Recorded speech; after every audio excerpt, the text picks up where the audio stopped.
Hello folks, it's Eko here, and I am excited today to bring you the very last of the dev streams. In this video, I will cover the November 10th gameplay with the Fun Pimps. I'll give you my observation on what shifted over the course of the gameplay. I'll give you my highlights from this specific playthrough and some of the new things that were shown here. And then I'll wrap it up with status in regards to Defects, the new release commitment date they have, and the target for the streamer weekend. We're diving right on into the gameplay and some of the observations that I had, and this is over the course of watching the last few playthroughs that they've done with the various developers and whatnot. But if you can see here, Lathan, much like he has been through most of the gameplays, is still challenged on getting food. Now, I will say that in general, from watching them play through, they're not really leveraging the vending machines and some of the key perks around hunting and getting food in that means. But there is definitely a significant scarcity in regards to the food available in the world as you're moving around and looting. So one of the other observations I had in regards to looting was the availability of ammo. In the first gameplay dev stream, Lathan was walking around with 200 or 300 rounds of 9mm, and he had the pipe machine gun and was just obliterating everything. And there seemed to be really no downside to that whatsoever. Right now, this is the morning of day 2 on the latest dev stream, and you'll notice that Lathan is walking around rocking the club. He's doing that because they have yet to find any 9mm ammo. So some of this, I'm sure, is just the RNG that we experience with every playthrough, but we do know that there were some changes to the overall loot table, and hopefully in reaction to that first dev stream. This is a perfect transition over to the highlights that I captured from this stream. Here's the devs addressing the loot table specifically. Will the loot table leveling change with 820? Yeah, we did make a lot of changes to loot. We did. Alan could talk about that. But a lot of it's to improve the progression so that ammo is distributed in a weighted kind of curve from less at the beginning to more as you game stage up. And Alan, you can tell about it. And whatever you feel like saying, Sharon. Well, we kind of went through and we put things in more kind of like logical groups, where would you find ammo? Where would you find food? Kind of things like that. Made it more logical. And we made it to where food is actually rewarding when you find it because, you're going to need it to survive. So going back to my observations, this does back up the fact that we have a better and smoother progression of ammo throughout the game, as well as that continued scarcity of food that you'll find in lootable containers around the map. The next item I'll bring up, which we've seen before, but I thought this was a great usage of it that I wanted to point out. So they've implemented these new switches that'll go inside the POIs that make them a little bit more dynamic. Here's some gameplay just to see how this functions inside the POI. Players, hey look! How did I get back there? My backpack. What did that open? I think the jail cell over there through the window opened the door. Oh, it did? Okay. Oh, there It's like you know this POI or something. So this is just a simple usage of the switch, but it's a little bit different than the other use case that they've shown, which is to get through the whole POI quest, and at the end the switch just lets you out to give you better quality of life. This one actually gives some intrigue in terms of doing things inside the POI to interact with it. Additionally, Lathan was asked later in the stream whether these switches and the generator quests in general will be available for modders and for anyone who's making custom POIs for the community, and the answer was a resounding yes, absolutely these will be available. So if you start to think about the permutations about this, you could have switches tied to different doors throughout a larger POI, so you had to go to one area to open a door to open another switch, etc., and you could see how this could be a really fun experience.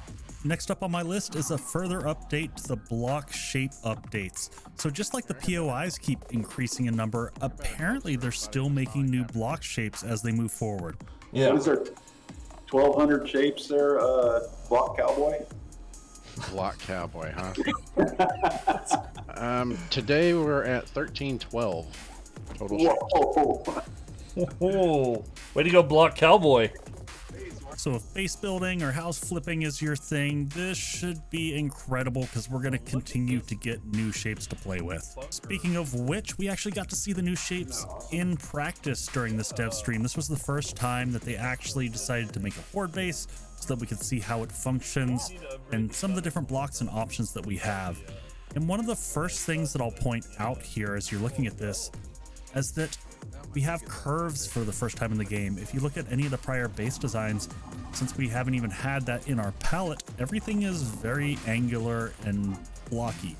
So nothing crazy in terms of Horde bases to show off here, but that does give you some concepts that you can probably extrapolate on of what you might go building in your world. So this brings me to my last highlight, which is going to be the first introduction of the zombie lovingly named Bubbles. We still really don't know where he will naturally spawn in the world, but Lathan did spawn a few here so that we can see them. Just like the prior images that we saw, they have the huge pus sacks on the back, and it looks like instead of throwing them at you currently, they just go shooting off in all directions, leaving irradiated clouds across the ground. I can imagine in close quarters inside a building or something like that, this would be a complete nightmare to deal with. The other open question I have on this one is whether those little corrosive clouds will do block damage, because that could be more insidious. So this brings us to the question that everyone wants answered, and that is, when will we get our hands on Alpha 20? Well, let's just start off with the defects. It was a little bit comical because Lathan avoided answering the number of defects throughout the entire stream, and then this exchange occurred.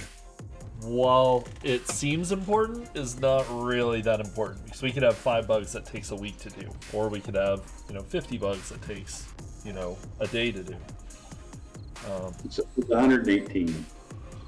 That's where we're currently sitting. There's 10 in the highest category, 17 in the high, 87 in the medium, and 4 in the low. There's your stats. I don't know if that's interesting or not, but somebody wanted to know.